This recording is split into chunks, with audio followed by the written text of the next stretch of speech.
Mộng ước nay vỡ đôi khi tình yêu chẳng như đời mong.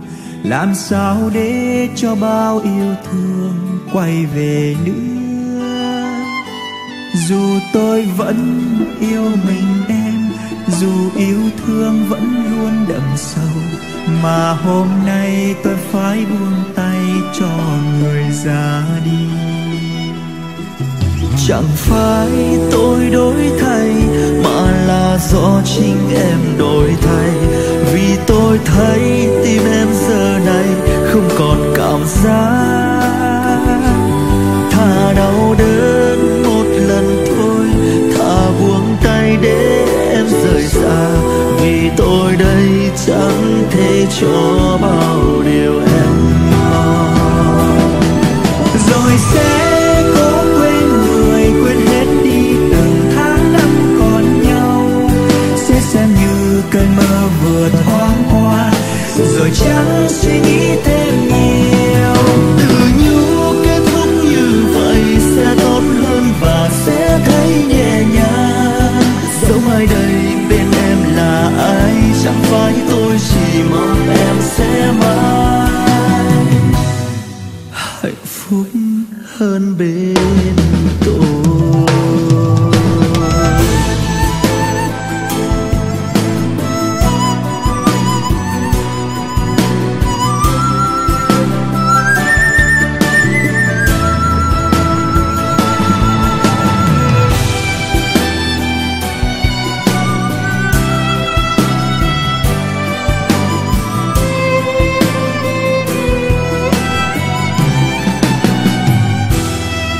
Chẳng phải tôi đổi thay, mà là do chính em đổi thay.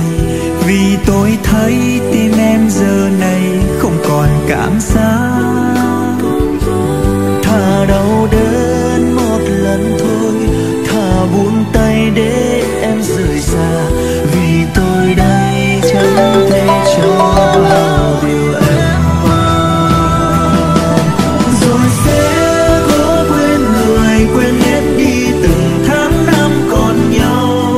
Sẽ xem như cơn mơ vừa thoáng qua, rồi chẳng suy nghĩ thêm nhiều. Tự nhủ kết thúc như vậy sẽ tốt hơn và sẽ thấy nhẹ nhàng. Dẫu mai đây bên em là ai, chẳng phải tôi chỉ mong em sẽ mãi hạnh phúc hơn. Rồi sẽ cố quên người, quên hết đi từng tháng năm còn nhau. Sẽ xem như cơn mơ vừa thoáng qua, rồi chẳng suy nghĩ thêm nhiều. Như vậy sẽ tốt hơn và sẽ thấy nhẹ nhàng. Dẫu mai đây bên em là ai, chẳng phải tôi chỉ mong em sẽ mãi